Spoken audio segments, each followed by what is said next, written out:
Good afternoon, everybody. Thank you for coming to the special CMA training with Ms. Shelby Holmes.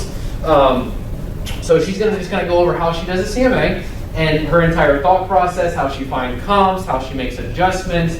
So everything that she's gonna be using, you guys have in front of you with her notes already pre-made on there. So should make it easy for you. In addition, there should be some blank paper next to there as well. So if you want to make some notes, and then obviously if you have any questions, please feel free to raise your hand and just ask those questions. You know, that's how you learn. There's no such thing as a stupid question. So if there's a part that she goes over that you don't really understand how she got to it, how she got those numbers, put your hand up and she'll call on you and she'll be happy to go into a thorough explanation of what she needs to do. So with that being said, please welcome Ms. Shelby Holmes. I'm just going to jump right into it. So if you guys have questions as we go along, by all means stop me, Q&A at the end, whatever we need to do. All right, so Kevin, this is one of them. I know we have another one too that I can email. Correct, yep. Yeah, so I look at both when I do my CMAs. So they're just kind of little helpful tips and tricks from an appraiser's eyes. And that's going to help you with some of the adjustments. To me, making the adjustments on your CMAs are probably the most difficult part. And I'm assuming everybody knows a CMA, the point of doing one is to arrive at the fair market value of a house when you go on a listing appointment to see what you're going to list the property at, proper list price. So step one for me is to identify the property. Yes. Right from the get-go, Shelby. You've been in this a long time. How often do you get an update of this?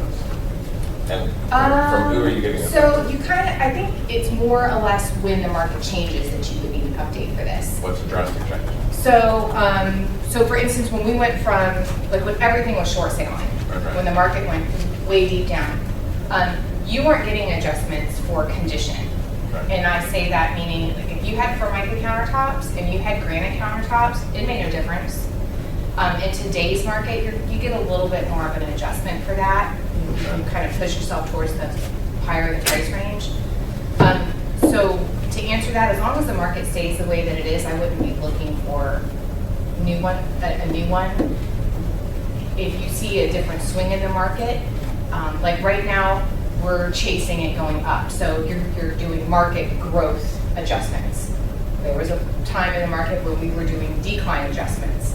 So I knew what sold in March was going to be more than what sold, the home was going to be worth more than if it sold in September of the same year, where it's the exact opposite. Does that make sense? Sure. So my biggest advice, I didn't use these as much until recently. We've just got a couple good ones here lately. I keep my appraisals. So when you have a buyer, they don't tend to send you the appraisal anymore. They kind of don't include the agents like they used to. You usually only see if there's a problem. My advice is ask for it. You have the buyer, they don't care. And then I will keep the sheet, the sheet that has all of the adjustments and stuff on it. And then I will see how do they adjust for water view? How do they adjust for golf course view? And I keep all of those. And then if I have a question, I'll go back and kind of look. That helps. Is it okay to ask that appraiser if they have an adjustment sheet? Sure, why They can share not? with you? Some of them don't care. And you'll get, when you go out there to meet the appraiser, some of them are great and some of them, they're there to measure the house and get out, and that's probably not the person that has. Follow-up question, Shelby. So you go to every appraisal? Absolutely. So especially right now, when we have those two appraisers that came in, something that I have been doing differently is sending my information up front. It does make more sense. They're out there in the community. They're driving around taking properties because they have to take pictures of pending properties, active properties, and solds. So if I give him a sold, what I'm assuming is he's probably already run all of his errands and maybe won't use mine. So, but I will say, they don't open them. They don't open those emails. So I still go. In today's market where we're pricing everything so high, a lot of times you're putting a home on the market and you're like, we'll see what happens. The buyers are there, they're bringing the value, but you have to be able to convince the appraiser. So my opinion is if I'm there and I'm giving them everything that my seller has done that's made this house so amazing and the comps that I use to get to my price, you have a better chance of having an open conversation with that appraiser then. So here's real quick. I just listed one over off of Chestwood. all the comps were coming in, everything says it should have been about 205 to 215. So I told my folks, I was like, okay, let's go to like 215, 219. But all of a sudden there was one that closed for 187. Well, that completely changed everything in the neighborhood. But when you looked at the photos of it, it was beautiful. Looked just like mine, all bells and whistles, brand new roof, but way under value of everything else, but it had just closed. So I knew the appraiser was going to look at that. So I called the agent because I knew that was something I was going to have to overcome in my conversation with the appraiser. We'll come to find out that backyard takes on water. There was a sump pump back there they didn't tell the buyer about. It went bad just before the inspection and then everything hit the fan. So they had to buy their way out of that, which is why instead of selling for 205, like they were listed at, they sold for 187. So I have that information, but if the appraiser doesn't make that phone call, they don't have that information, and now I'm subject to a low appraisal because that one just closed. So just those are, things. They're busy too, that's the thing. Appraisers are so overworked right now. Craig, to follow up on your question, I think I'm always going to have Len Johnson and other appraisers come into our office on a monthly, quarterly basis. So, we can always reach out to Len, Pete Sproles, and see, hey, you have a new adjustment sheet. So we would constantly follow up to try to get an updated sheet. Yeah, and Pete is great. I have Pete in my phone, and if I have a question or if I'm trying to price something and it's odd, I call Pete all the time. But Pete calls me all the time too. So we'll feedback, but Pete is one that will answer your phone call and give you a proper indication. Absolutely, yeah. Pete is great people. All you gotta do is send him a text, call him, and he'll be happy to provide his insight. He can't provide full insight if he was doing an appraisal, but he will nudge you in the right direction and give you the knowledge that you need to figure out what you're talking about. And like Shelby said, he'll also be calling you guys because he's gonna want to pick your brain on how you came to a value and what adjustments you made, et cetera, et cetera. So it's a mutually beneficial relationship. Yeah, he's good guy. Okay. So first step for me is tax roll. So that's this sheet on the front where you see the little map that's there, highlights the address to the property, who's the owner, legal description. So a few things that I'm looking for is I'm looking to see what the person, the owner, the seller, what did they buy the house for, how long have they owned the home, kind of gives you an idea of whether they're going to have any equity in it at all. And then you're also, looking down here to see the list pendants information. Sometimes, in this market, we're not dealing with it as much, but sometimes you'll find somebody may be behind on their payments. That may not have been something they shared. Maybe just good information for you to know when you go into having a conversation with them. And then towards the bottom down here on the second sheet, actually, at the top, you've got the heated and cooled square footage, the actual square footage, that includes the garage as well. And then the year it was built, the amount of bedrooms, amount of bathrooms, how many stories the property is. And then just below that, it'll give you a little bit of, if there's a screen lanai or a fireplace, you can kind of find a little bit of that information out in there as well. And down at the bottom, jacuzzi pool, screen pool, fireplace, gas. So again, you can get a little bit of information off of here before you even have a conversation. Then I call the seller and I just pick their brain a little bit. Just give me, you're not going, unless you go after the property first, you're not going to be able to get down to the penny on what the property is going to be worth. You're giving a range. So you need to figure out what kind of range you're looking at. Do they need all new flooring? Are the cabinets peeling? Is everything rusted out? Have they never changed out an appliance ever? Or have they just completely redone the entire house? Those are questions you want to know because that's going to determine which comparables you pick. So, for instance, on this one, we know the house was built in 2003. We need a new roof at some point.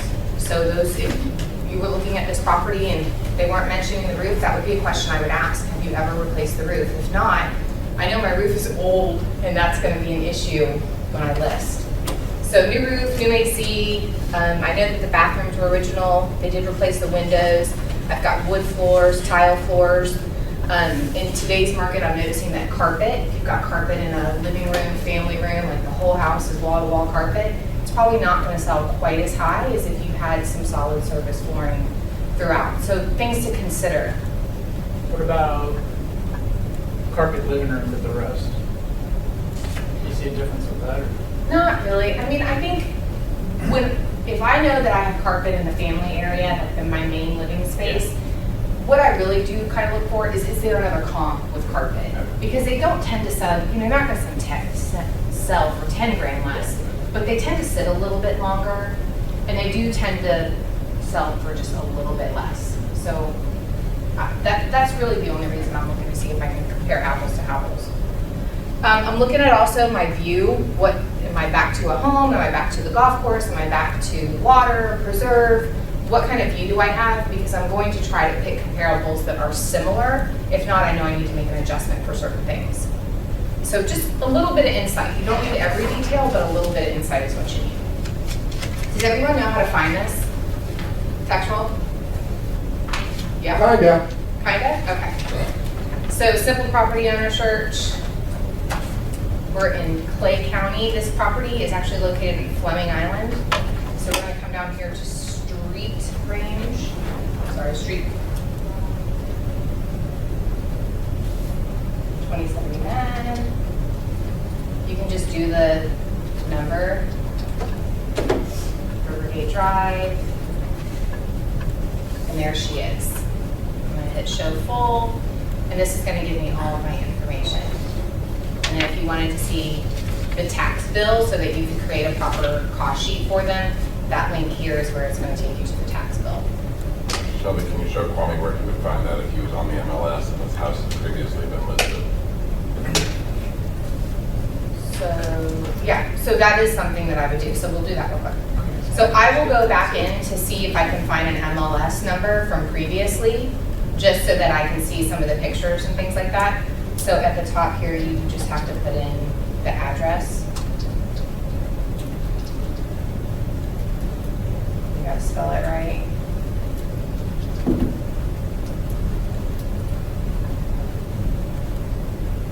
So there's no photos of this one, but I can go get the same information that I was just looking for in tax info. Normally. Sometimes that happens, I don't get why. And just an FYI for new agents, if you haven't called them to get tax info put there, it'll be under the report section. Yeah, I don't know why that's not showing, but regardless. It worked yesterday for us. Yeah, is that where I got it from yesterday? Well, We hit it yesterday and it didn't pull up for some reason. I don't know why it's not now.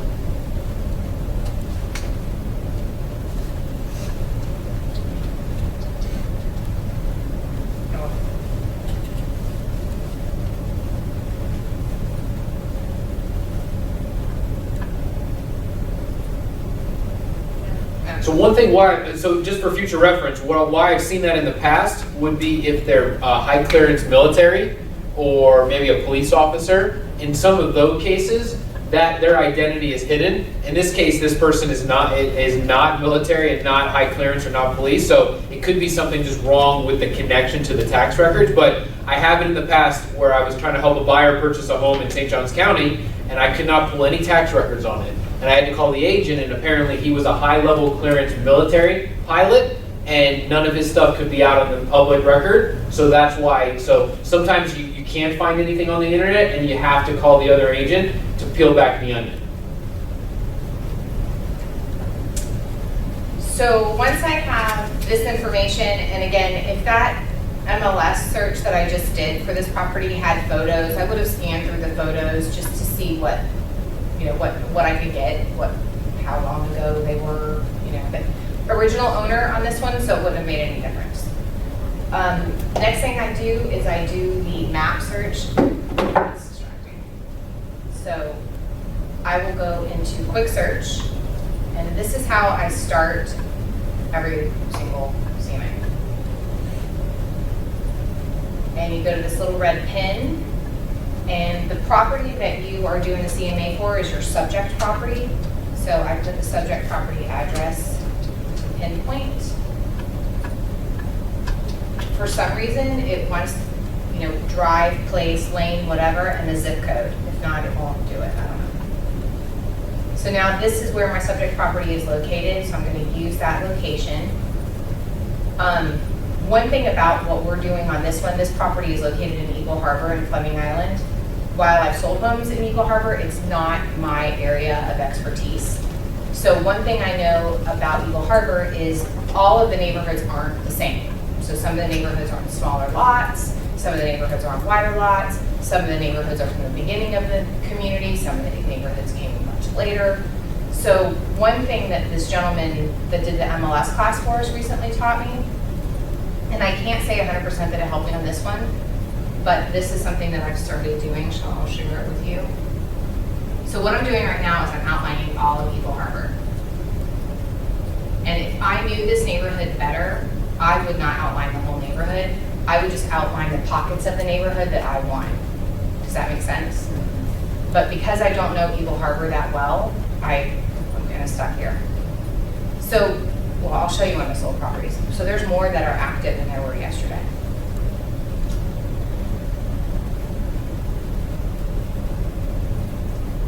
Looks like that one Southbrook maybe came back to the market. So, yeah, okay, so, sorry, I just started looking. All right, my subject property is 2787 square feet. It's a 4-3, built in 2003.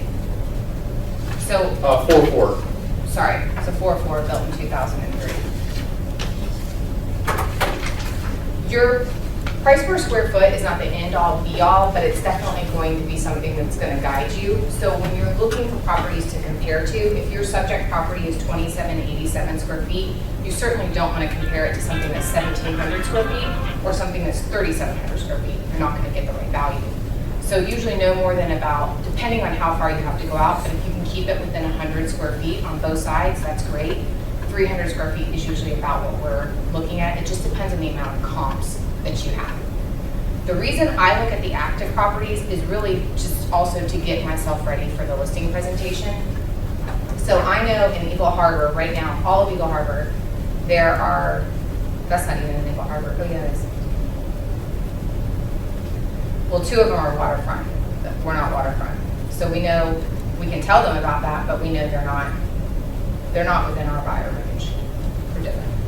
So I've got 3 competitors, basically, and I'm gonna look at the price, the list, the square footage. I'm 2748, that's pretty close to me. They'll price it 394, 54.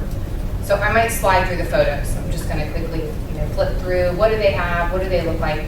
Because you're gonna have to explain this to the seller when you get there. You're gonna have to tell them that you found these. This is, your competition.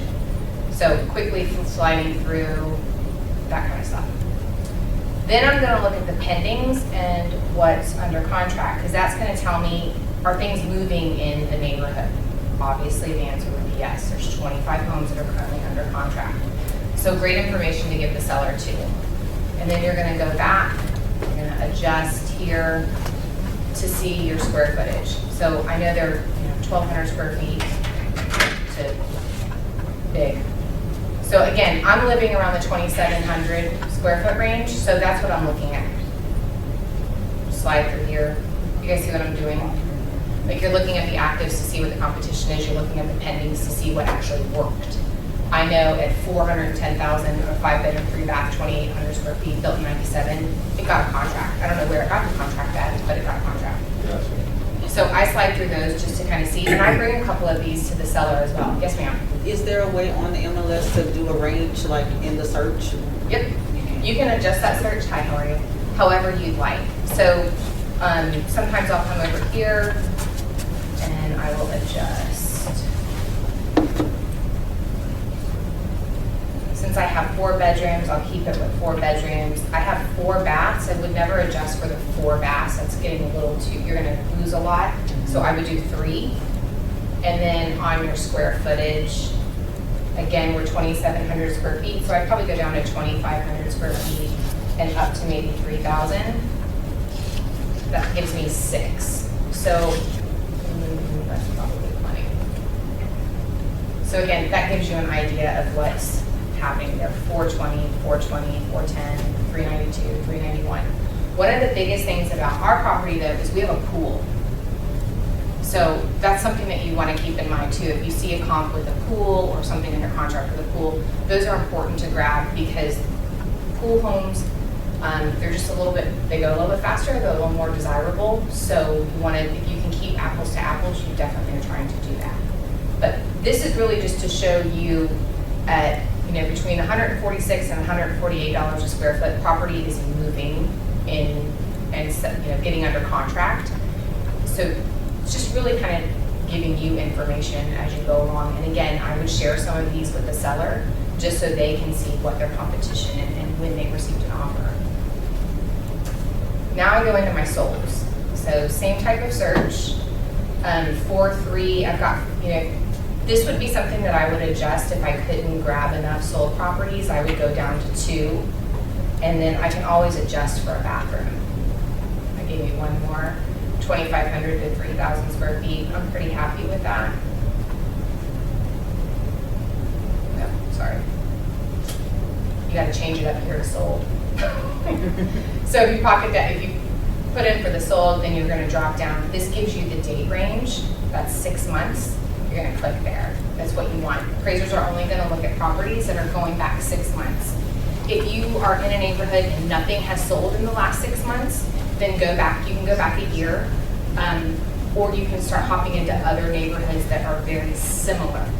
Obviously, I've got 25 that have sold within 2,500 to 3,000 square feet. I have plenty of comparables in here to where I know an appraiser's not going to go anywhere else. They're going to look at these. Now, I have quite a cluster around my subject home, which is great. That tells me I have property within the same sub-community, which is going to be wonderful. But because I don't know Eagle Harbor that well, one thing that I may do is, and this is what I was telling you the MLS guy did, he showed us price, or you could go price per square foot, but this kind of puts things in perspective, or would at least sometimes tell you, again, obviously over here, these homes are selling a little bit less than the homes that are right here around my subject property. So maybe that's where if they're either older or maybe the lots are a little bit smaller. Same thing over here. Not the end all be all, but when you don't know the neighborhood, it's just kind of a generic way to look in and try to figure out, is there really a sub-community that's selling for more or for less or what? Yes. Would you do the subdivision as one of your, if you knew that? One of the checks? So would I check over here, subdivision? Yeah. No, and here's why. So let's go back to pending real quick, or that one's active actually. I'll show you real quick.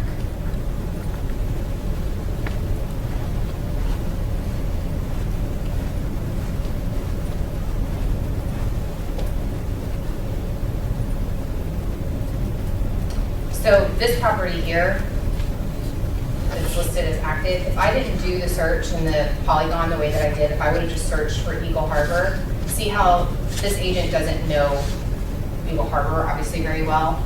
The legal subdivision and the subdivision name you see at the top here is Holmes Landing. That's the sub-community within Eagle Landing, or sorry, Eagle Harbor. Okay. So if I would have searched that way, I would have missed that active. So never assume that all those agents are putting those in correctly. Never, ever, never. It's just like a fence backyard or something. Yeah, so that's why I try to do this, to try to eliminate as much error as possible. So if I go back to check sold, I'm back to checking here. This is set at 6 months automatically, so I'm gonna stay within 6 months. And then again, I'll drop down here, 25 to 3,000 square feet. So again, I'm gonna kind of start looking here first, just because I have so many right here. One of the things that I would look at quickly would be to say, okay, when did that one close? That was in December. When did this one close? That was in January. So I'm trying to find the comps that are going to be closest to today, but then also looking and keeping in mind my price per my square footage. So for the sake of time, what I normally do is I'll go into these, each one, and I search through the photos. And then on my MLS sheets, I make notes. Was it builder basic features? Was everything completely updated? What kind of, was it a preserve? What was, how many garage spaces did it have? I'm making all my notes on there, so then I can lay them out, and I just keep trying to dwindle them down to 3. Some people use 4. I recommend 3 at least. If you want to use 4, use 4. I use 3. I went ahead and chose 5 that we'll look at real quick. I'll show you. Oops. Again, the best comps are going to be right here. An appraiser, I just had a situation where, it was actually Kevin and I had one, and the appraiser told me this. There was one around the corner that sold for $10,000 less, but there were others in the neighborhood that sold for more. So I obviously didn't use the one that was around the corner. And the appraiser's exact words to me is, he said, we don't overstep comps. So if he has to go over a house to get to another house, and the house that he had to skip to go over wasn't a distress sale, was similar in size, lots of similarities, they're going to use it. Whether I want them to use it or not, they're going to use it. And that hurt my appraisal. So if you don't choose these right here, the appraiser is going to choose them for you. So unless you have a reason to prove that one of these should not be used, and this is where you have to start calling listing agents and saying, hey, I noticed that you sold $20,000 less than everyone else. Can you tell me what happened? I gave you that situation earlier. That's your job, and that's also what you're going to have to present to the seller too. If nothing was wrong, if everything was fine, and they just happened to sell for $20,000 less, well, that's an obstacle you're going to have to overcome. So you want to have that conversation at the listing table instead of when you get the appraisal back and the seller's like, we never even showed you that comp. You have to show the good, the bad, and the ugly. Just the more dialogue you have up front, the less issues you'll have later. Okay, so I did not choose that one to look at. This is one that we'll talk about real quick though. This one we had, and it's plain, and this is leading up to exactly what we just talked about. This one was on the market for 0 days, okay? Listing agent is a selling agent.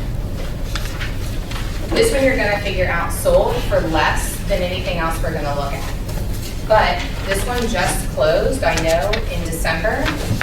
It's a 4-bedroom, 4-bath. It has it has no pool on this one, but the 2793 square feet, and my subject property is 2787 square feet. So it's like similar. But my problem is, there's no photos. So I don't know why it sold for less. I don't know what it looks like. But my job is definitely going to be to call the agent. If I was actually going on this listing appointment, I would call this agent and ask, you got both sides of it, tell me what happened. My guess is that it was a seller that he knew and a buyer that he knew, and he just brought the two of them together, probably reduced his commission and just made it happen. But I could be wrong, I have no idea. But you can bet an appraiser is going to pull this one up. They're going to have to adjust for their screen pool and everything else. But if you don't know why it sold for the price that it did, that could become a problem later on. But again, it's also something you want to show the seller. Okay, look, this is just down the street from you. This one just closed. This could, this could potentially come up and be something that the appraiser chose. So food for thought there. All right. I just keep going down the street. I'll just keep going down until I find the ones that I've used. There are 2 right there. Try to stop each other. I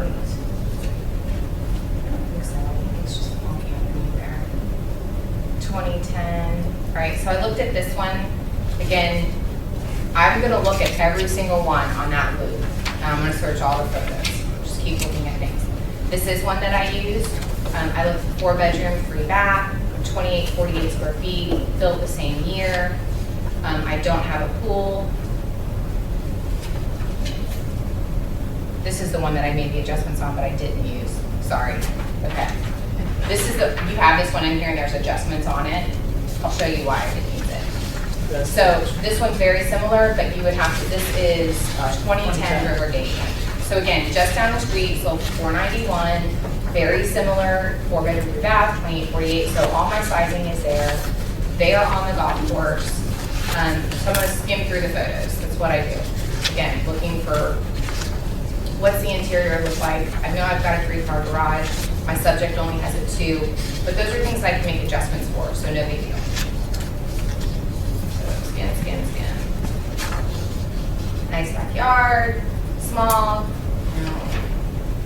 Then I look inside, I've got wood floors, very trendy to today's market. I've got updated light fixtures. I know my subject updated their kitchen in 2011, which is great. It's not a 2003 kitchen, but it's not a 2020 kitchen either. So while I'm going to give them credit for an upgrade, it's not going to quite be like this one. They have just, it's kind of got today's vibe to it. Very farmhouse, white cabinets, the flat California bar.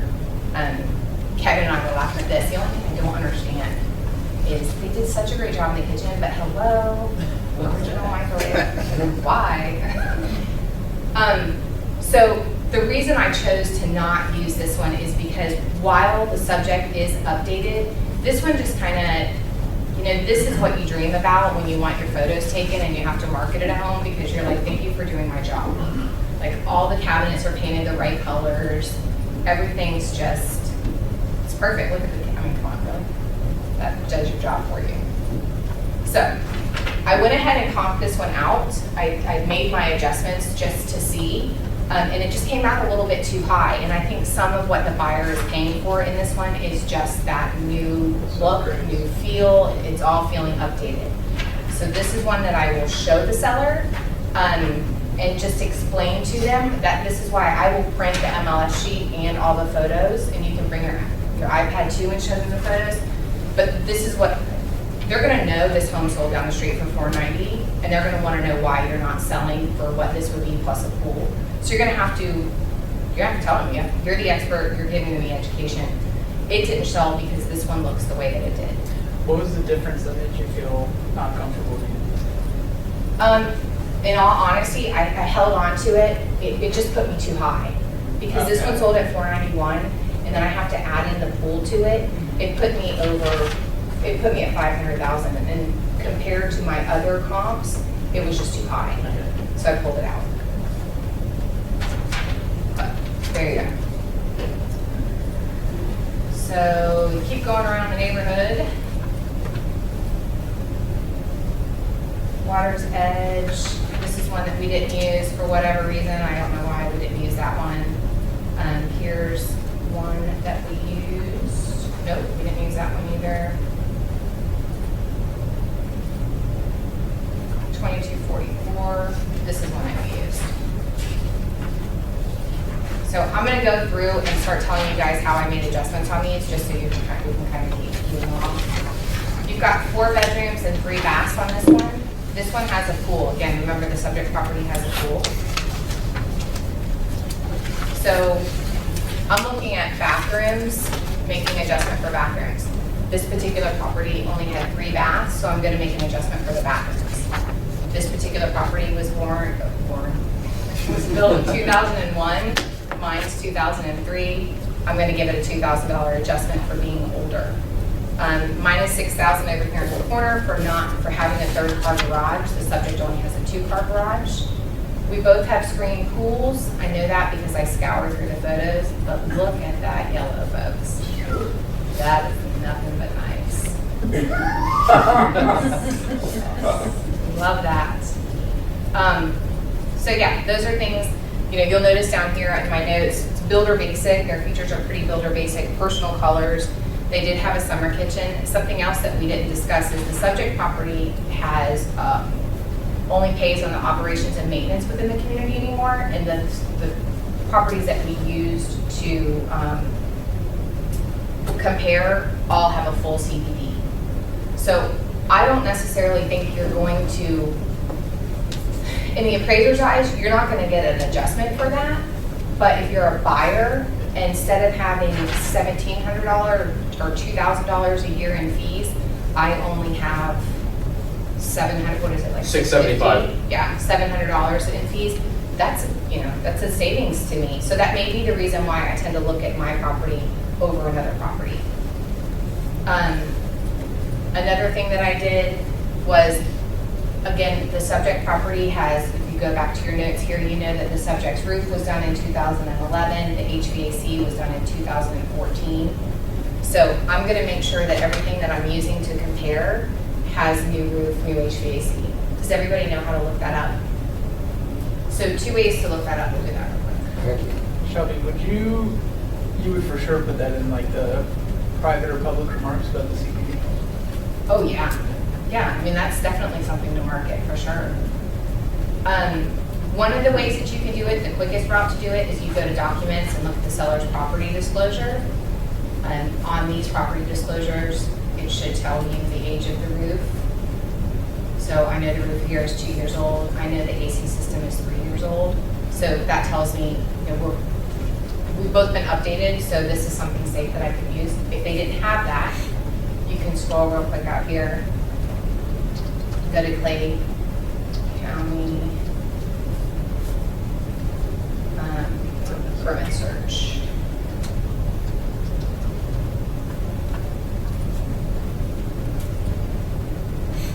And then you're going to do the address. So my street number on this particular property is 2244, and my street name is South Brook. I don't know if I need the South in there. I don't see the route. So Southbrook. So I'm looking for, the latest and greatest. So that's dated 9/2018. So I'm going to look at that. It's a roofing permit. You can look at the printable permit view, and it'll tell you for the most part what's done. I mean, I can look at the number, 17 grand, and they didn't do a repair, for the love of God. So you can kind of figure it out, and then you can search through some of the other tabs up here and figure those things out. So if you don't have it on seller's disclosure, and you'll see a lot on the seller's disclosure where it says roof, age unknown, that's original. That's old. Or that like was old. Or like I've seen like 2 to 5 years or something. Yeah, so there should be permitting for roof, HVAC, things like that. There should be permitting. Okay.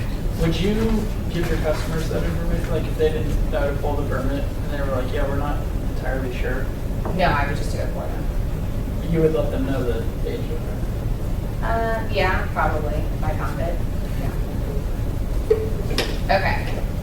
So I've looked at everything around.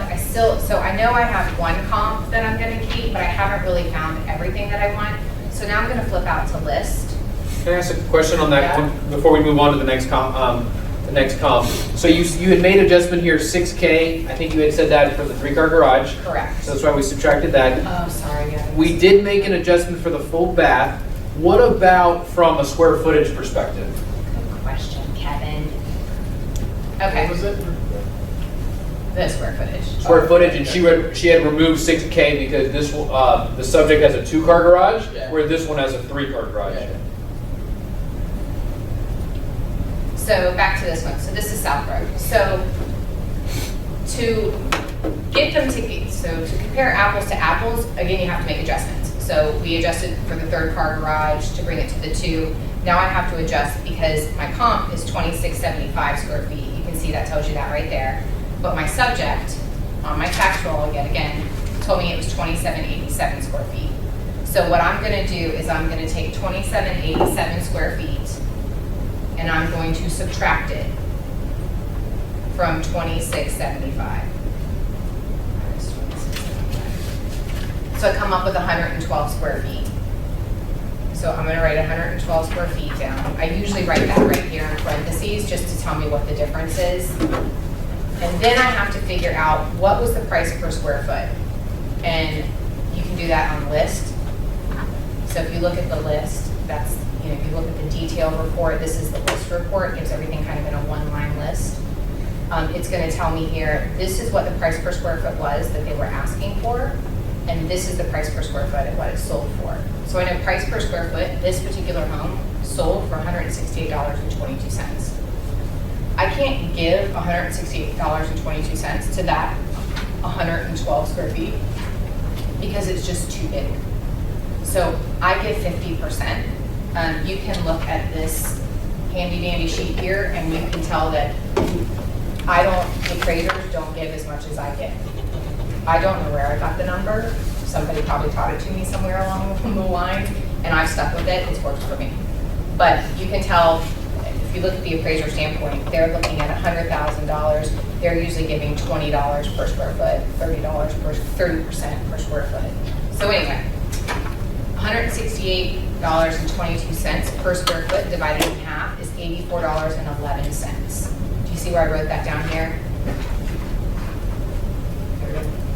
I'm going to take $84.11 and I'm going to multiply it by $112.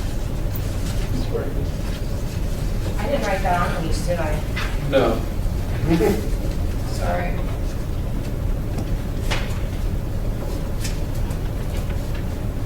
It's on the original scratch sheet. Okay, that's fine. $84.11. Again, I'm going to multiply that by $112, and that's going to give me an adjustment of $9,420. And you're going to use this later on when you start to put all your adjustments in. So, nice slice, bad add. So this property was smaller, which is bad. We all want bigger house. So we're going to add the $9,420 when I make my adjustment. Does that make sense? If it was bigger, I would subtract it for slicing it, but because it's bad, I add. So, okay. So back to my map. One other question is real Yeah. quick. There was also something to look out for was the $2,000 in seller's concessions. Yep. Is that worthwhile mentioning? Yes. So at the bottom here, you have, does everybody know what seller's concessions are? Okay. So in today's market, we have a lot of buyers that say, okay, Mr. Seller, I will give you $450,000 for your property, but I need you to pay $2,000 worth of my closing cost. And Mr. Seller says, sure, sounds like a great deal.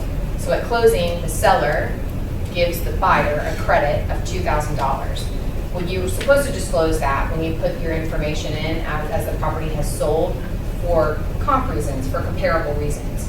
So one of the adjustments that we're going to make later is also the $2,000 seller concessions. And so you're always looking for that too, because that has to be sliced off of the sales price. So really it's 440. What's that? So really it's 440. Yeah. So I've gone around my neighborhood, right here in this general area. I've got one comp, I'm good. So now I'm going to kind of back out a little bit and I'm going to go back to my list. And what I'm looking for here is to stay within my square footage. So again, I'm 2787 square feet.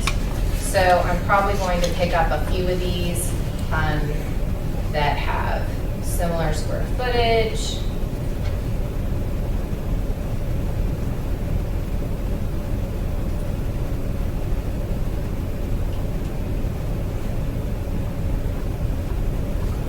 Why is the one on Vista Lakes not pulling out?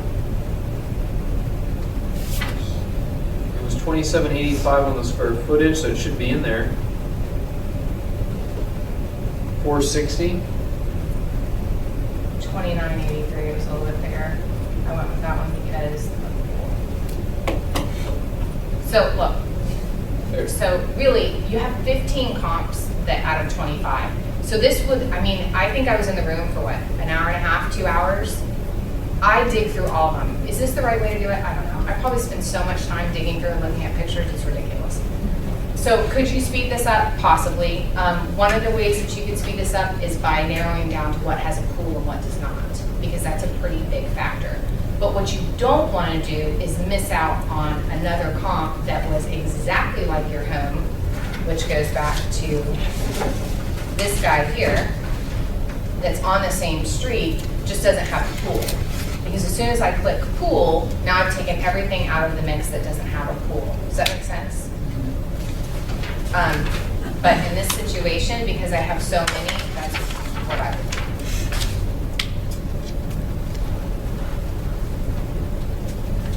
So you can slide back to your edit search.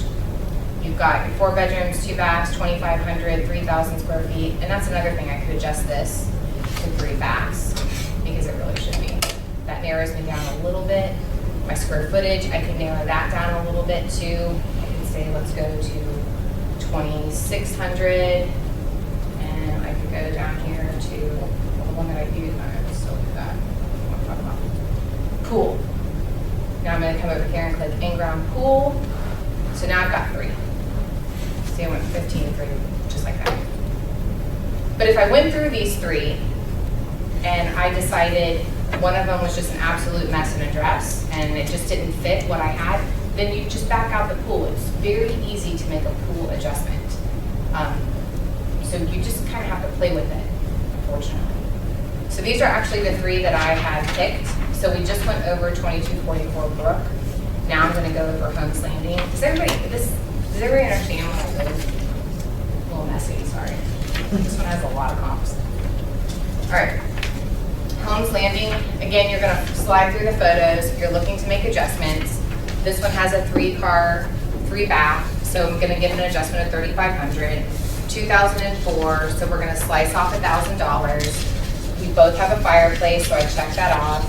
They have a 3rd-car garage. I'm making a $6,000 adjustment. This one, I'm making the notes. Original bath. I have original bath. LPV flooring. Those aren't my favorite. I have wood, hardwood, tile. So we've got a little bit of a leg up there. This one also has a screen porch, personal colors. I'm a little more neutral. Again, seller's concessions down here in the bottom left. The seller gave $6,700, so I want to make sure. Preserve view. I have a water view. When I look back at the subject property too, one of the things that you'll see, I got out there, so we'll go back to that in a minute. The way the property backs up to the water, but I'm also going to see a little bit of a house off to the left. So it's just something for you to think about when you're pricing it in that range. You're not directly on the water, but you're also not directly backing up only to a home. So you just kind of want to make sure that you're thinking about that. I know this one has a new roof, and again, I know this one has a 4-year-old HVAC system. So again, I slide through the photos as I'm making these comps. You'll notice on this one, we have a screen pool. Subject property has a screen pool. This property does not, but I know that the subject property has a Pool Creek pool and a hot tub. This has a pool and a hot tub. So I'm gonna kind of let the pavers and the screen porch, I'm gonna just kind of let it all wash out. You don't have to necessarily give a comp for every single thing. You can just kind of let it wash. This has got a great backyard, big preserve, big yard, so just kind of let it lie. Any questions there? Okay. So then we go back to Vista Lakes. Well, I need to take you through the photos. Let me show you this real quick. And there was no square footage because the square footage was so close that there's no Yeah. point in doing anything. Do you see that? This property had 2785 square feet. The subject property was 2087. You're not going to adjust for 2 square feet. Again, LVP flooring, fairly neutral. Kitchen has been updated since the original. I don't know that I would consider that to be a 2020 update, but I can look at the cabinets and tell you those are probably not builder grade cabinets, maybe a little bit of a step up. They've got the gas flat cooktop, granite countertops. So they've done some updating there, but not, wasn't like the one for 491. Do you see the difference? So this is what I do. I just look through the photos. Again, original bath. They didn't do anything. The subject property that I have has an original bath too, so that helps me comparable.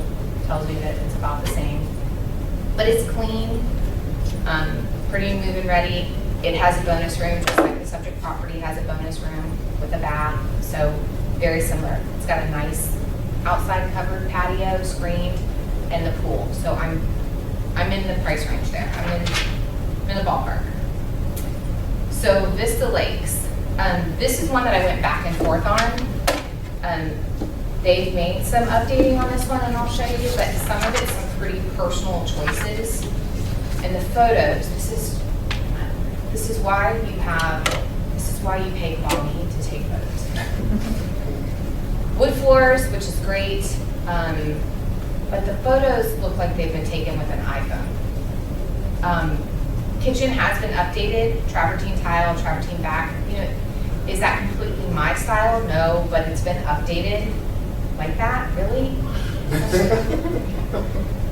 Stainless steel appliances, crown countertop or crown molding. So it's been updated. I can't necessarily say that it's everyone's style. So again, I go back to that one for $491.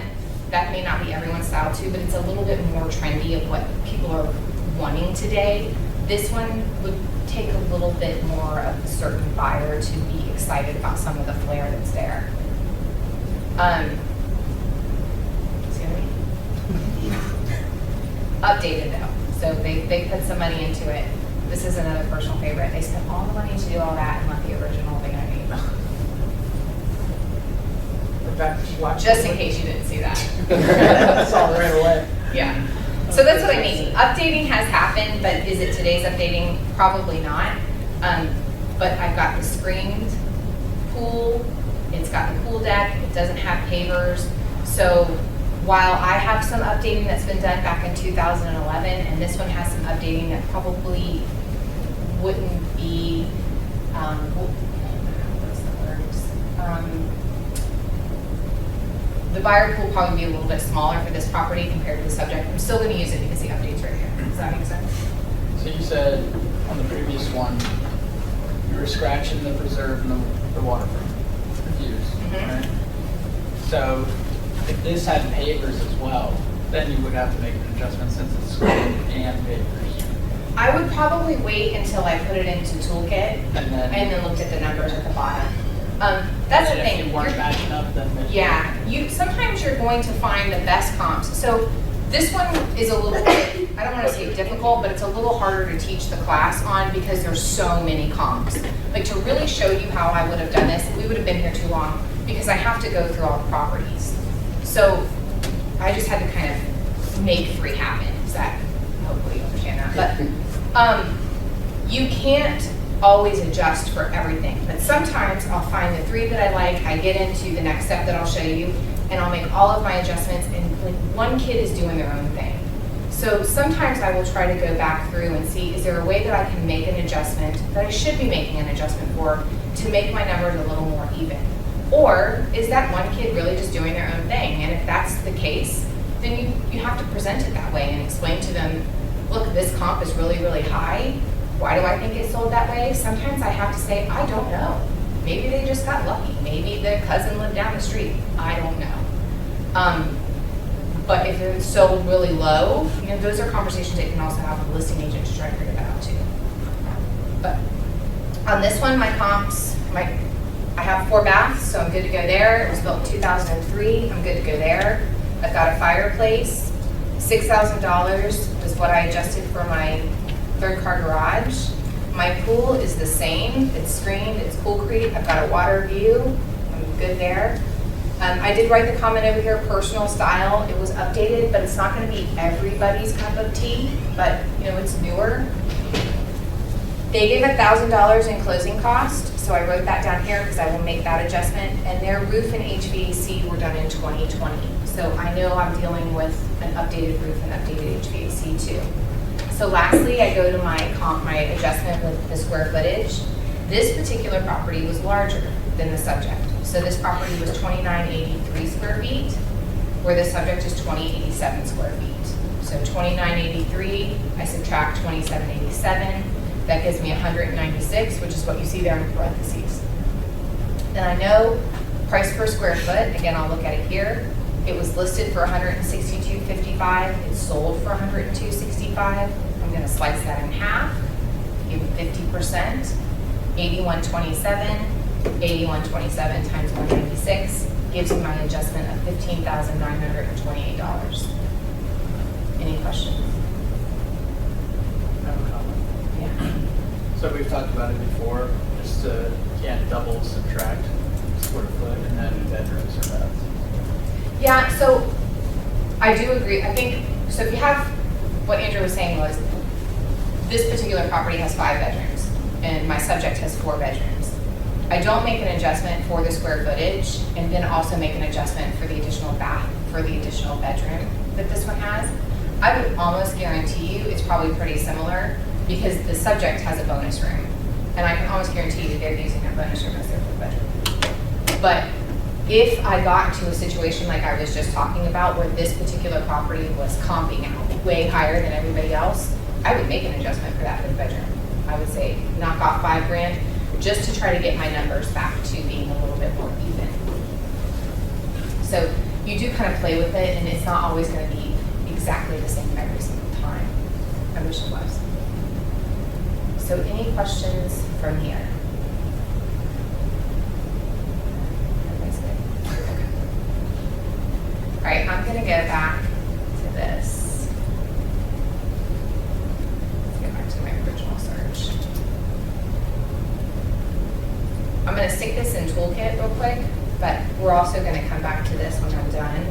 Because what I like to do is come out with my price, and then I like to go back and see how is my price compared to what's actually going on in the community.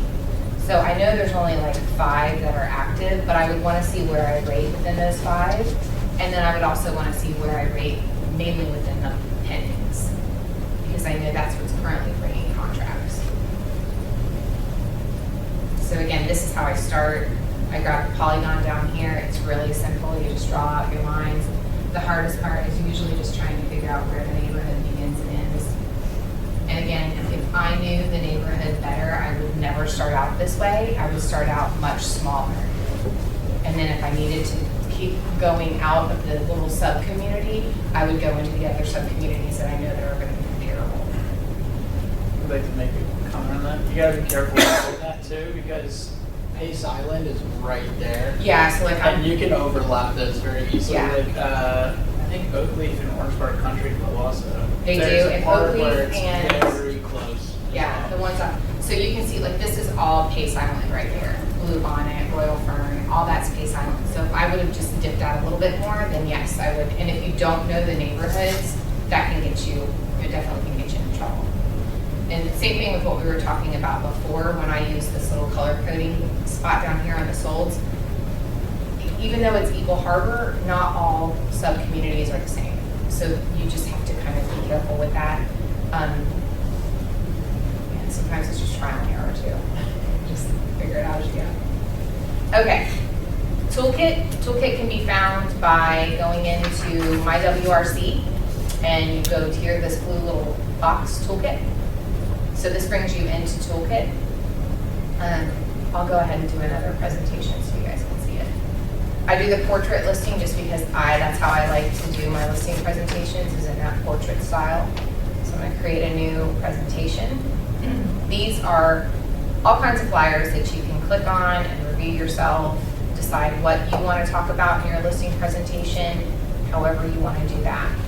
But if you scroll down here, this kind of gets you into what we're talking about. You need the subject page. I like the map of all comparable properties, the picture of the 3 properties. I don't do this. I do the price adjustment, and then I do the recommended price sheet. I like to see what the computer spits out. So then you click next. And now I put in everybody's information.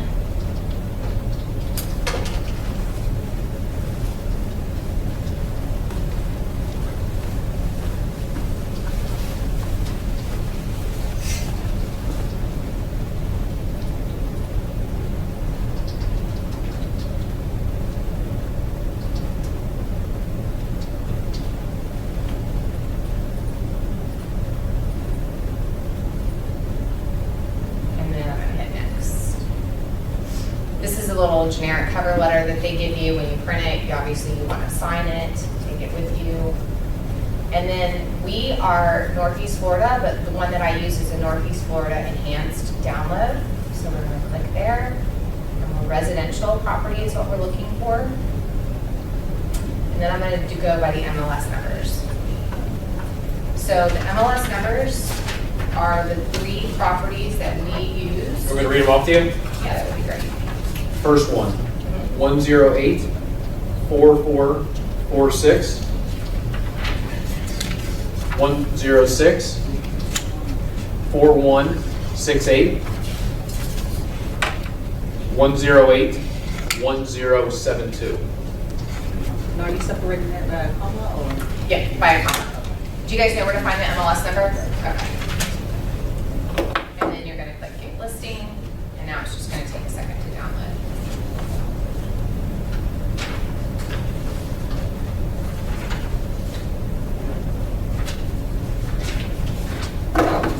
So the reason that I make all my adjustments on here is because I'm going to take my adjustments from here and I'm going to put them into this program. So if, it just depends on how you want to do it. I just find that I go through them on this and then it's just faster for me to put them in here that way.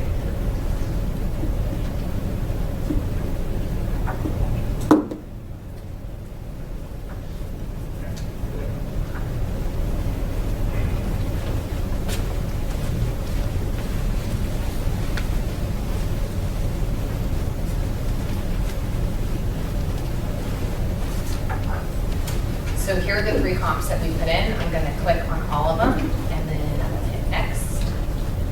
And this is where you're just gonna start putting in your subject properties information. So I am in,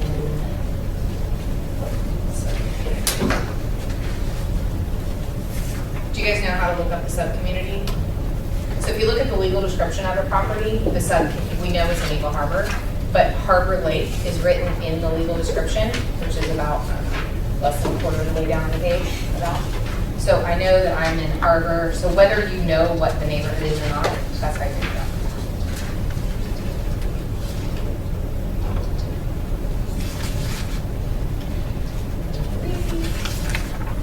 Put my square footage in. You have to put this information in for it to populate in Toolkit. So I don't put all the information in, but I do put most.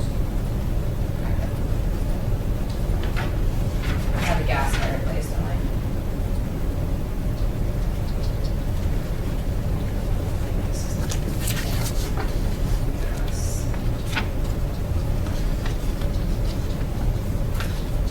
Fireplace, then parking. I have a detached garage. I've got a 2-car garage.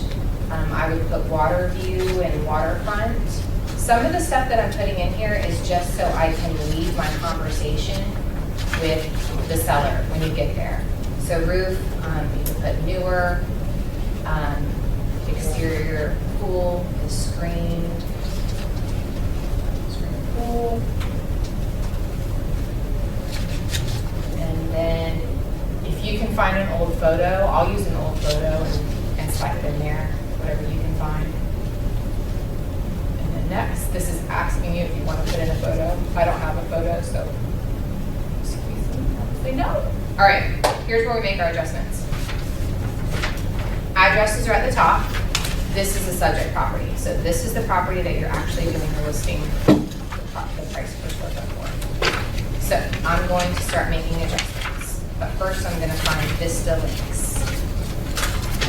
I got Vista Lakes, built no 3, no adjustment there. I know I'm making a $15,000, 928 square adjustment. So I sliced it. Remember, this property is bigger, so that's bad. So I slice it. I'm sorry, that's better, so I slice it. Sorry for all my shit I've done. I'm not making an adjustment for the 5th bedroom because I made that adjustment there. Same bathrooms, same fireplace, gas, everybody's still the same. Water view, pond view, everybody's still the same. Screen pool, I've got a screen pool too, so all the same. One thing I will put in here though, in a custom field, is buyer's CC, so closing costs. There's 2 reasons why I do that. Number 1, you have to make that adjustment.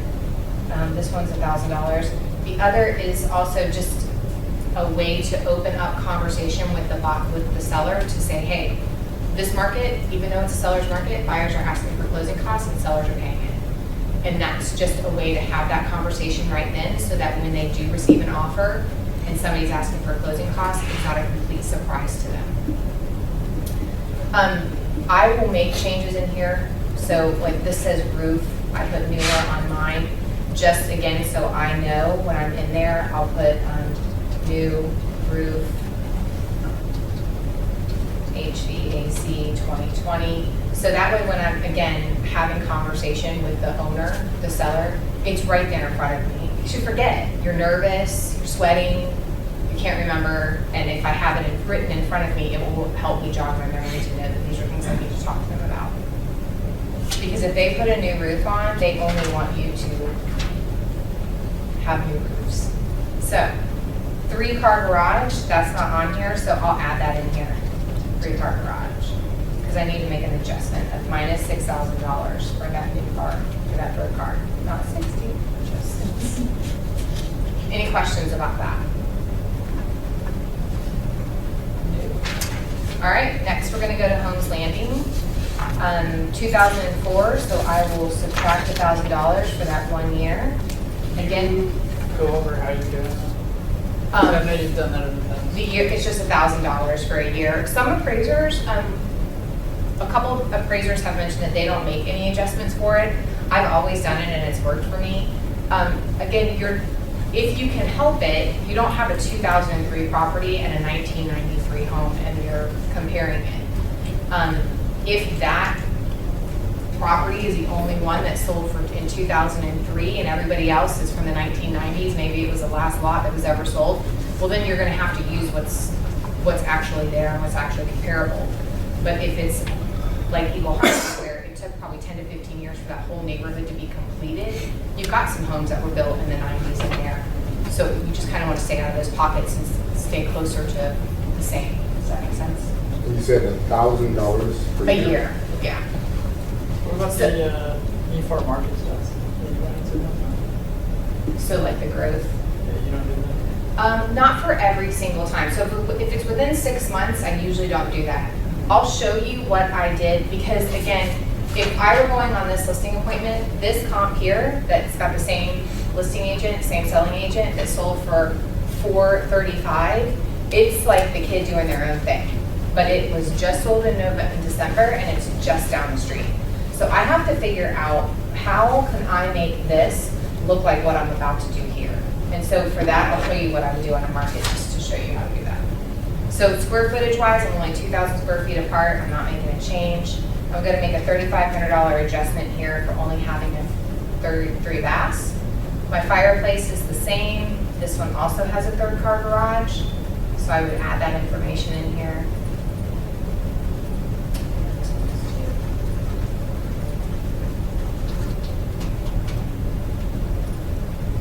This one has a preserve view, so I would add that again, just so that when I'm there speaking to the seller, I can remind myself of what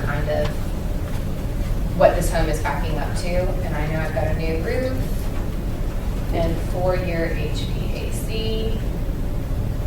They gave $6,700 in seller's concessions, so I would add that in there too.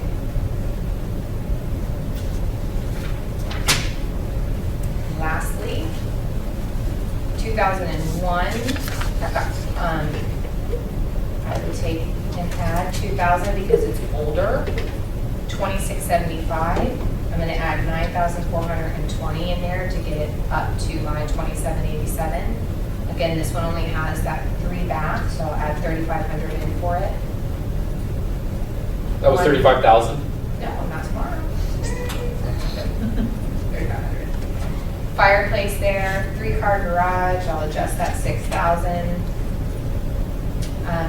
This one also has a screened pool. So again, I make these just so that I can jog my memory when I'm there. Pool adjustments, you can find that on here. So you'll notice that there's different adjustments for a pool. So let's say you've got a concrete basic pool, no screen porch, or no screening in, it's $100,000, $12,000 is the adjustment. And that's another example of today's market adjustments. You know, a few years ago, before the market started returning, you were lucky to get $8,000 for just a concrete pool with no enclosure. And now we're up to $12,000. So as the markets change, those comps and adjustments will change too.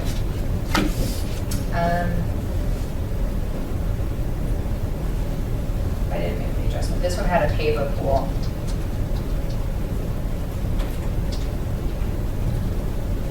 So no adjustment there, no adjustment there.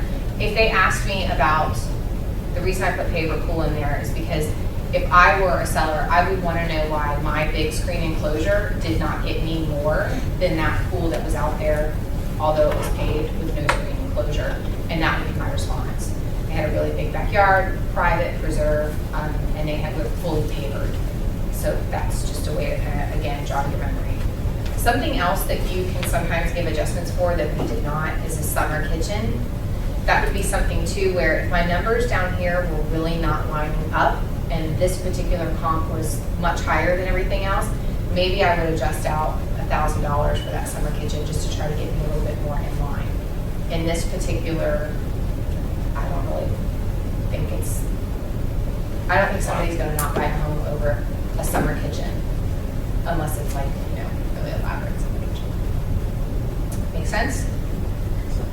All right. $2,000 in closing cost. Oops.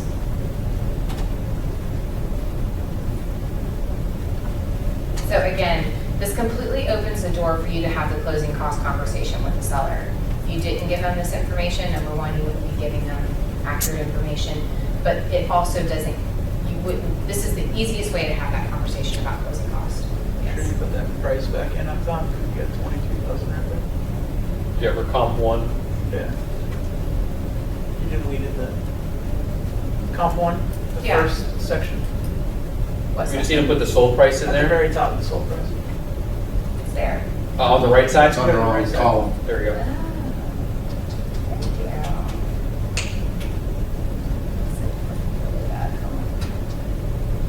Nine. There we go.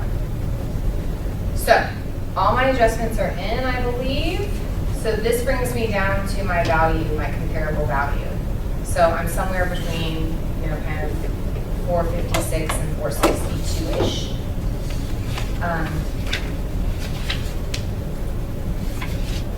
So this is what I'm talking about when you come in here, and this is what the computer is spitting out. So being that today's market is the way that it is, I would be comfortable saying 475. Next, you're going to create the presentation, save it.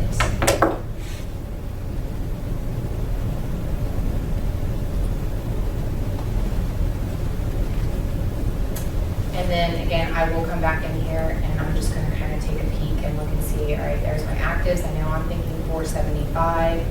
Where am I gonna place myself in here? Again, I would probably just go ahead and pull those out because those don't even anything. So 2,800 square feet, but I've got a pool. This was priced at 439, 460. I just showed this property, so I know it's a little bit of a mess right now. I'm leaving. So I would be comfortable there. And then I would also go back in and look at my pendings and my contingent on backups and just see how I priced there too. Can I go this way? Again, I'm scrolling down to learn a little bit more. Now, okay, this probably isn't the best way to, this particular property probably isn't the best one to look at in here because I have a pool and those others don't have a pool. So obviously you're looking at a $30,000 price increase when you're looking at a pool. So that somewhat puts me in line there. But you would have to go back again and explain this one. So this particular property closed for $435. And I keep bringing it back up because I'm telling you it would be an issue. So you would have to call the listing agent. And then I don't have a pool, so if I gave myself $30,000 for the pool, that would bring me up to $465. And then what Andrew was talking about is a market growth adjustment. I didn't do any of those because you're pretty in line. You can do a market adjustment. But the sold December, October, so this might be the only one that you could do a market adjustment. And you will see that one sold the lowest. My comparable value there is the lowest. And what I'm talking about is the fact that our market continues to increase. So something that sold in September, although it's within 6 months, it's not going to be the same price today. It just keeps increasing. Can you do an example of Yeah. that math real quick? Yep. So I would, in order to figure out what your market growth is, the best way to do this is you go to NETAR, and then market stacks. And this is something I put in my listing appointment too. Right now is the best one, in my opinion. So this is the 2020, did everybody see what I just clicked on? The 2020 annual report. So I scroll down, they're all broken, there's all kinds of fun facts in here. So if you need something to put in your listing presentation, I'm sure there's some sort of fun fact in there that you can find. These are the 2 pages that I'm looking at. So this is Fleming Island. All right, Fleming Island is up here. My increase in change from 2019 through 2020 was 11.9%. I'm gonna scroll down here, look at this one too. This one says my change in price.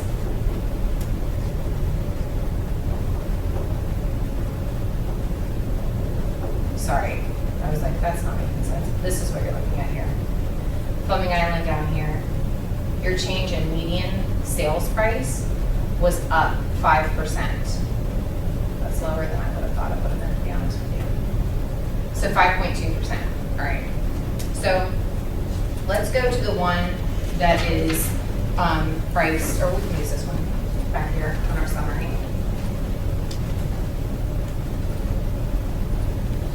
Okay, so this one's sold for $464,200, right? So I'm gonna do $464,200. My increase on this one was 5.2%. So I'm gonna take, I know that in 1 year, that property increased 5.2% on average. So I'm gonna say 464,200. I'm gonna multiply that by 5.2%, which is $24,000. So on average, a home that sold for $464,000 last year had a 5% increase.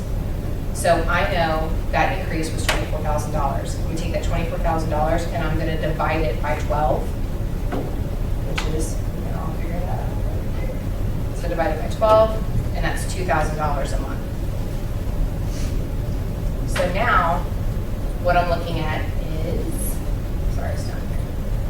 This property sold in October.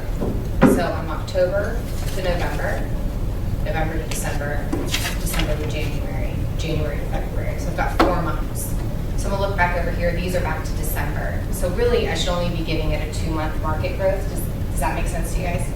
So 2-month market growth is $2,000 a month. That's a $4,000 market growth adjustment I could have made, which would have brought it to 458, which really would have probably put it a little bit more in line than it is right now.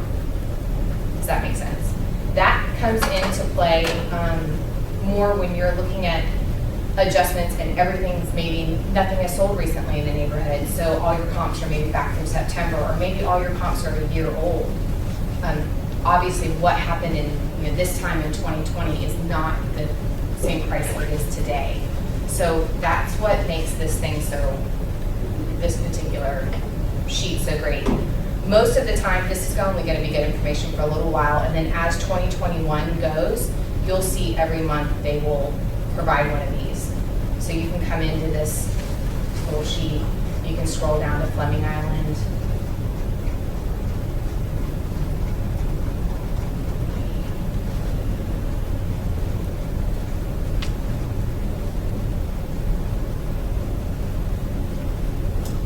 And this is my year-to-date box. So I know from 2019 to 2020 that my median sales price increase was again 5.2%. But you'll be able to, they'll have this sheet available for you in June. So it'll be from where you are this time in June to where you were in June of 2020. So that's how you can use that little percentage to come up with the market growth.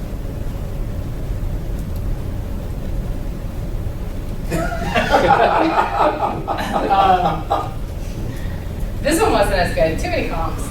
But Just, so I know in the last time you did this, we had some homes that had like shutters and stuff like that, and you just said to consider like shutters and different treatments and stuff like that.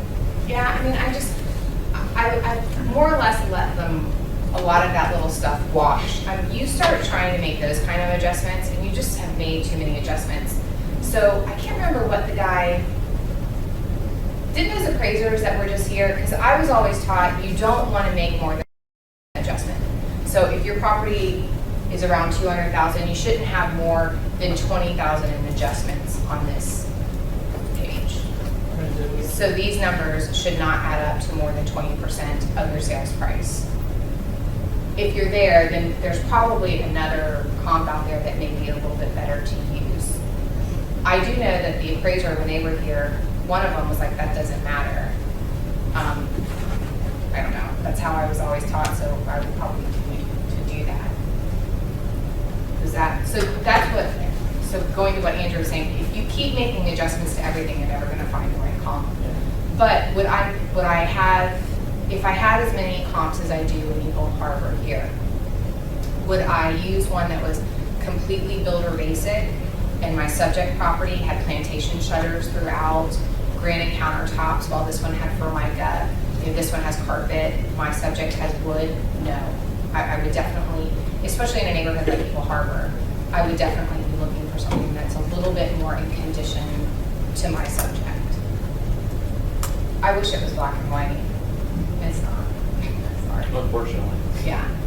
And I think sometimes, it's great when you have so many comps to choose from, but it can also make it a little hard. So sometimes I'll go through this and then I'll second guess myself and I'll pull a different comp in and then I'll have to redo it. Which is what I would have preferred to use this one for 491 because it's for more. It's great. I mean, that's a good comp. But again, which one was that?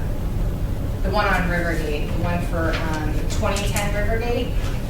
So again, this is the kind of the farmhouse looking one. It sold price per square foot for $172.94, where these three sold $163, $165, $168. I'm seeing that up here. $163, $167, $168. If I would have comped out and made the adjustments like I did on here for this one for $491, I was at $500,000. Well, if I come down here, I mean, it just tells me that this one's just it's too high. It just doesn't make sense to use. So where you're trying to go in with your best foot forward and to show them that you're able to sell the property for as much as possible, but you also don't want to not appraise. I mean, even at 475, you're still high, but that's the market we're in. Let's hope it stays there. Yeah. Something else I'll add real quick before we wrap up. There's one down the street that had sold for $650,000, and it's literally right down the street, like 5 houses. And that would be one that you would definitely want to bring with you, so that you show like you're the expert and you have all the knowledge. Because most likely that homeowner is going to know that property sold down the street for $650, and they're going to say, well, if that sold for $650, why can't mine sell for that? So you want to make sure you have that information with you, you have that knowledge, so that you're not like shocked, like, oh, what's going on with this one? So, and then you can show them the pictures and say, this one's significantly better or bigger, it's got upgrades, et cetera, et cetera. You can explain to the homeowner and show the homeowner the facts on why it sold for $650 and why you're not even close to that number. And sometimes I'll bring when I have this many on a circle like this, sometimes I'll use this, it's called a combo. So I'll just find one over.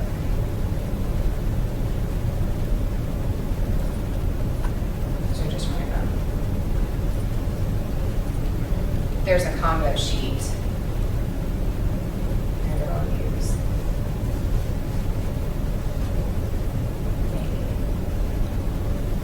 That's not it. Quick, sorry.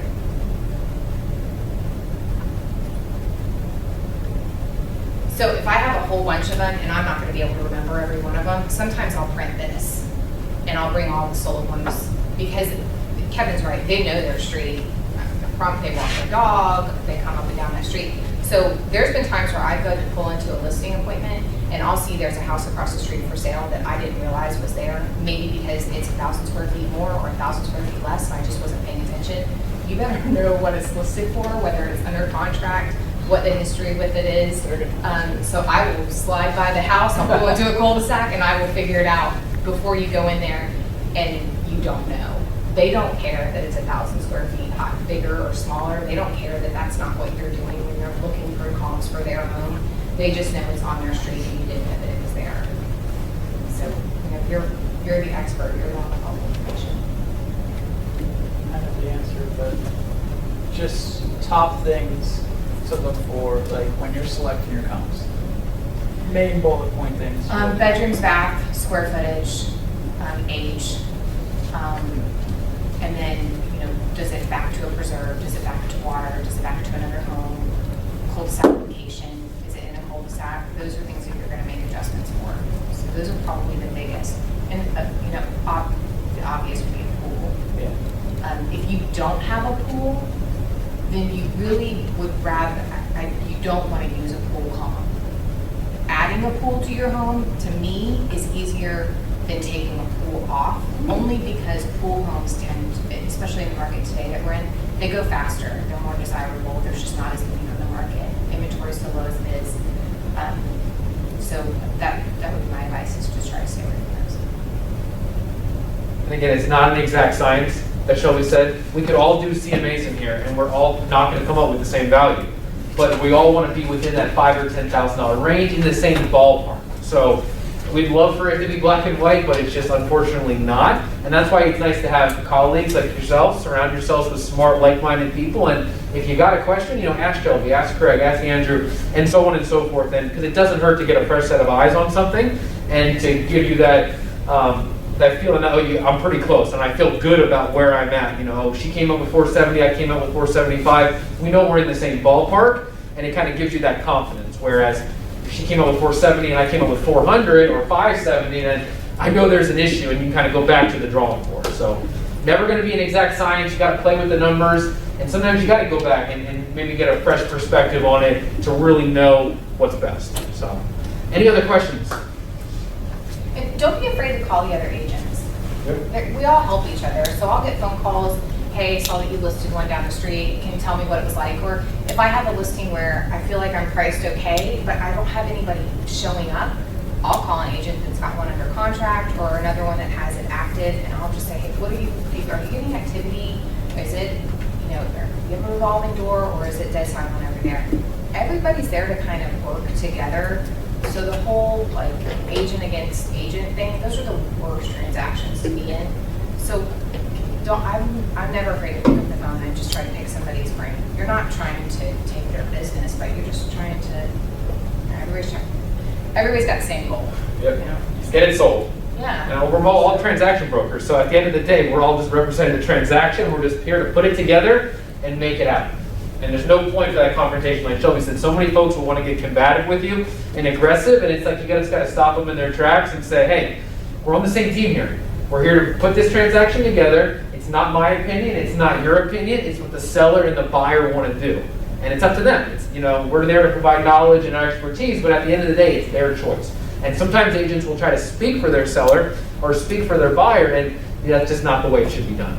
So just kind of, be aggressive, but be nice and respectful. Hey, we're on the same team here. I'm not gonna have you talk down to me or be aggressive with me. At the end of the day, this is what my seller or my buyer wants, and you have to go back to your customer and see what they want. And you kind of leave it at that. And if they continue to be aggressive with you, that's when you always call Kevin and you say, Kev, I'm doing this cross sale with so and so, and it's not going well, and I need you to get involved. And then I go to his or her broker, and we handle it at the broker level. So always feel that's what I'm here for. To if God forbid there's a situation that comes up and you don't want to get involved anymore, just bring me in, and we'll take it to the broker level. So, any other questions? Do you go equally in depth for a buyer? Yeah. No. Because you're really putting that's a can of worms that you're opening there. So let's say that you pinpoint down and say, hey, here's the $5,000 range, especially today. Right. They go high and they don't get it. Right. Well, you told me that was what the hunt was Right. worth. So no, what I tend to try to do is I would love to just email them the comps and just say, here's what's sold in the last 6 months within the similar square footage, and allow them to kind of educate themselves.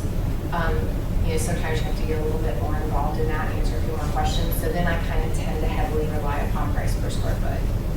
I don't do that. It's time consuming, and then as Shelby said, you tell them one thing and then they want to go off that, and then You're the reason they get it. Because at the end of the day, you can't count somebody's money for them. They know what they're comfortable on. You just give them the facts, or present them like that, and then the ball's in their court, and they decide what's best for them. This market's pretty easy with that because everything is high. So, if it's under $250,000 and it's halfway decent, it's probably going to have multiple offers. If they're brand new to the market, maybe they're going to make their first offer and it's going to be at list price, and they think it's a great offer. And then by the time you're done, they're offering $10,000 to $15,000 over. But if the market changes, then your market analysis for the buyer becomes a little more important, and it can become even more strenuous for you because if the market is declining, you certainly don't want to be responsible for them purchasing something that was today here, which potentially tomorrow could be here. So you just have to kind of be careful of the buyer's side of that. And RPR is always a great tool to kind of start off. I was going to say, would you just use RPR? I don't know that. Yes, that's probably the perfect thing to do there, is to use RPR. Some just provide, I mean, it provides another report for them, more info, more analytics, and then they can, have all the facts and determine what's best for them. I like just using the Andre willing to use it for. Yeah, and that's the kind of the market that you're in, no matter what you bring to them and show them, there's kind of, look, you're gonna make a full price offer, or you're just really kind of not gonna buy it, so. That's the unfortunate part of the Yeah. market that we're in. But, going back to that, the appraisal is something that you definitely want to. So if you are putting an offer in on a property and they're going $25,000 to $30,000 over, and you're looking at the comps and you're like, this isn't gonna appraise, you need to have that conversation. Especially if your buyer is relying, has said, I'll give you $25,000 over, but I need $5,000 in closing costs, and you know that buyer doesn't have any cash, they've got to have that assistance. Well, when that appraisal comes in low, guess what the first thing the seller is going to want to negotiate on? Your buyer's closing cost. So your buyer doesn't have $2 to rub together. You need to prepare them for that. Look, right now we've got the closing costs. Right now we're $25,000 over, but if we don't get the appraisal, this whole situation could change. They're out their money for inspection at that point. They're out their money for appraisal. So in that way, I will educate. Possibly.